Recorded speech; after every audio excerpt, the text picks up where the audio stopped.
Sir Amaravati భూముల విస్తరణ ఇది చాలా పెద్ద సమస్యగా ఉందండి. ఇప్పుడు అమరావతిలో ఇప్పుడు ఉన్న 34,000 ఎకరాలు, అది కాకుండా ప్రభుత్వం అడవి భూమి కేంద్రం ఇచ్చింది, ఇదంతా కలిసి ఒక 54,000-55,000 ఎకరాల భూమి వచ్చింది. ఇప్పుడు దాన్నే ఒక దశలో మొదటిసారి చంద్రబాబు పాలనా కాలంలో ఆలస్యమైంది, రెండోసారి జగన్మోహన్ రెడ్డి దానికి మొత్తానికి ఎసరు పెట్టాడు. ఇప్పుడు దాన్ని ఎలా అభివృద్ధి చేయాలి, ఆ భూములకు ధరలు ఎలా రావాలి, ఆ భూముల మీద నమ్మకం పెట్టుకొని అప్పులు చేసిన వాళ్ళు, అప్పులు ఇచ్చిన వాళ్ళు, అసలు జీవితాలే దాంతో పెట్టుకున్న వాళ్ళు చాలామంది ఉన్నారు.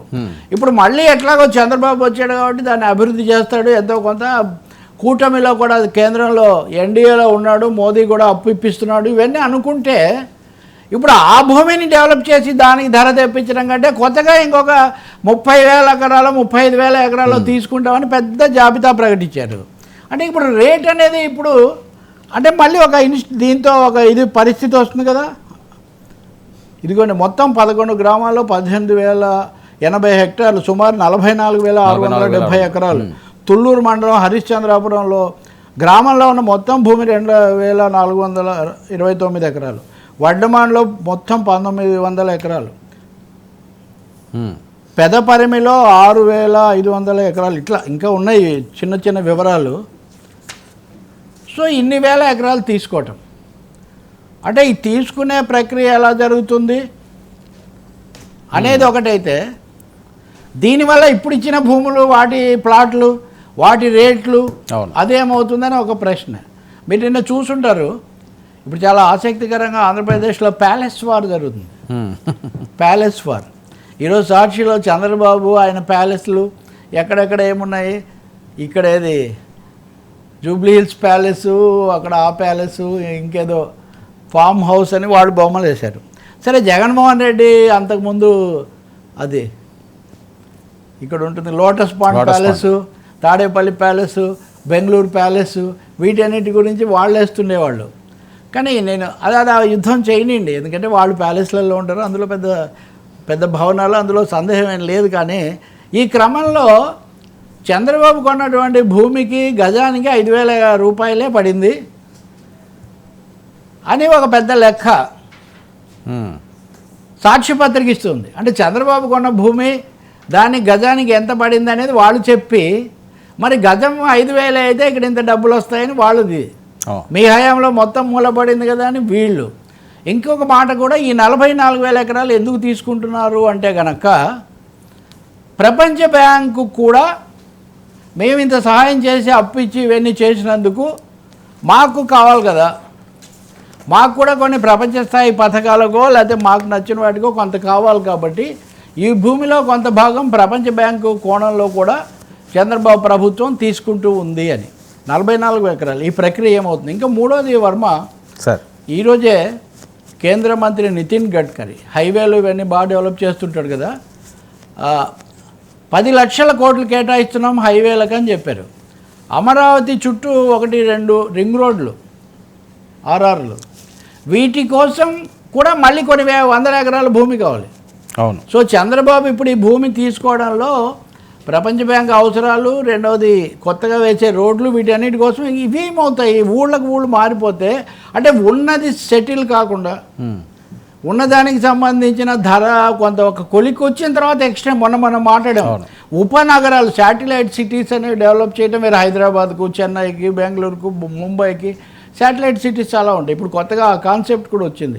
కానీ ఇక్కడ అసలు మెయిన్ సిటీయే పూర్తిగా డెవలప్ కాకుండా మరిన్ని 44,000 ఎకరాలు తీసుకుంటే కనుక మళ్ళీ ఇదే సాగిపోతుంది కదా. ఇది మళ్ళీ ఒక 1-2 ఏళ్ళలో పడుతుంది కదా. ఇదొక పెద్ద ప్రశ్న వస్తుంది. అసలు చంద్రబాబు ప్రభుత్వం మీద ఒక పెద్ద విమర్శ ఉంది. నిన్నే సిపిఎం శ్రీనివాసరావు విమర్శిస్తున్నాడు. అక్కడ నక్కపల్లి దగ్గర 6,000 ఎకరాలు తీసుకుంటున్నారు, మిట్టల్ ఫ్యాక్టరీ. ఇంకా నెల్లూరు జిల్లాలో తీసుకుంటున్నారు.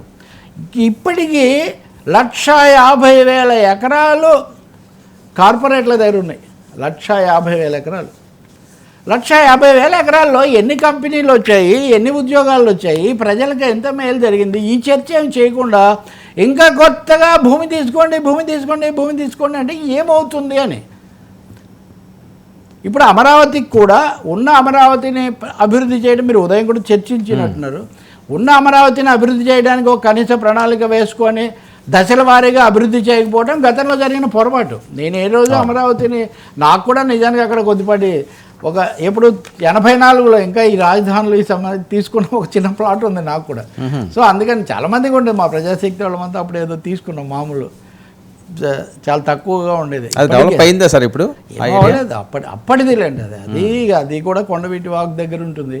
నా పాయింట్ ఏమంటే అమరావతి మీద ఫోకస్డ్ డెవలప్మెంట్ పెట్టకుండా మళ్ళీ చాలా భూమి తీసుకుంటాము, మళ్ళీ చాలా జరుగుతుంది, కార్పొరేట్లు ఇప్పుడు తీసుకున్న అనేక మంది మొదలు పెట్టలేదు. కేంద్ర ప్రభుత్వ సంస్థలు వాళ్ళు వచ్చి ఎందుకు మొదలు పెట్టలేదు? ఇప్పుడు ప్రధానమంత్రిని పిలవాలని దాని చుట్టూ తిరుగుతున్నారు. మూడవది, అసలు ఆ ధరలు వాటికి సంబంధించి నియంత్రణ చేసి అభివృద్ధి చేయడానికి ఏమైనా చర్యలు తీసుకుంటున్నారా ఉపాధి కల్పనకు సంబంధించి? కాబట్టి నేను అంటుంది అమరావతికి ఒక ప్లాన్ బి ఏదో కావాలి. బాబు ప్లాన్ బాబే ప్లాన్ ఏ అమరావతి అనుకున్నాము, అది ఒక దశలో అయిపోయింది, అది జరగలేదు. ఇప్పటికైనా ప్లాన్ బి అన్నది తప్పకుండా అది వాస్తవికంగా. ప్లాన్ బి అంటే ఎప్పుడు ఏముంటుంది, పెద్ద ప్లాన్ దెబ్బతింటే కనీస ప్లాన్ అని, ప్లాన్ బి అనేది దాన్నే కదా. సో ఈ ప్లాన్ బి లేకుండా మళ్ళీ వేల ఎకరాలు తీసుకోవడమే అయితే కనుక కథ మళ్ళీ మొదటికే వస్తుంది.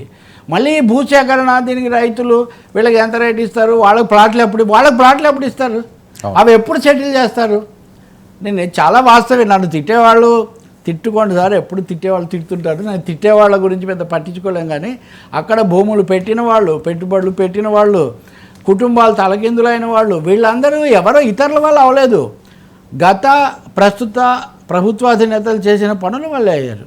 ఇప్పటికైనా మోదీ గారు, చంద్రబాబు, పవన్ కళ్యాణ్ కూర్చొని ఒక రియలిస్టిక్ ప్లాన్ తయారు చేస్తే తప్ప భూమి తీసుకోవడానికి ఏముంది సార్, మనం తప్పనిసరిగా కాస్త తక్కువగా భూములు ఇస్తారు ప్రజలు. అది సమస్య కానే కాదు. ఇంకోటి, అక్కడ ఇచ్చిన ఇళ్ల స్థలాలని జగన్ ఒకసారి ఇచ్చారు, వాటిని ఏదో ఇప్పుడు మార్చారు అంటున్నారు, ఏం జరుగుతుందో తెలీదు. కాబట్టి ఈ లెక్క అయితే కనుక ఇది ఒక అమరావతి కాదు నేను చెప్పదలుచుకుంది సార్. 1.49 లక్షల ఎకరాలు మనం కార్పొరేట్ కంపెనీలకు ఇచ్చాం. దీనివల్ల ఇంత వ్యవసాయ భూమి కనుక వ్యవసాయ సాగుకు యోగ్యం కాకుండా వాళ్ళెవరు కంపెనీలు కట్టరు, వాళ్ళు ఏం ఫ్యాక్టరీలు పెట్టరు, 20% ఎంతో వాడుతున్నారు దాంట్లో. కాబట్టి ఇప్పుడు అమరావతిలో ఏం జరగబోతుంది?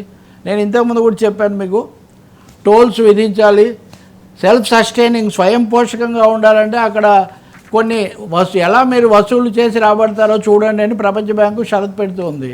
ఇంకొకటి కూడా వర్మ, ప్రపంచ బ్యాంకు బృందం కూడా అక్కడ పర్యటించి రైతుల అభిప్రాయాలు తీసుకుంది. వీలైనంత వరకు ప్రభుత్వాలు, అధికారులు జాగ్రత్త పడి వాళ్ళకి అనుకూల అభిప్రాయాలు అవి అంతవరకు చెప్పినప్పటికీ కూడా ఈ నీటి ముంపు సమస్య ఒకటి తక్షణమే ఏం చేస్తారు దశల వారీగా. కాబట్టి నా పాయింట్ ఏమంటే స్టేజ్ బై స్టేజ్ ఒక ప్లాన్ కావాలి. ప్రజలు కోరుకుంటున్నారు తక్షణం, అంటే మూమెంట్, వీ నీడ్ మూమెంట్, కదలిక కావాలి సార్, కళ్ళ ముందు కనపడాలి. ఇదిగో మళ్ళీ ఇదిగో అంటే అంతే అయిపోతుంది. చూస్తుండగానే సమయం అయిపోతుందండి, పెద్ద సమస్య కాదు. అప్పుడు 1 year అయిపోయింది, చూస్తుండగానే అయిపోతుంది.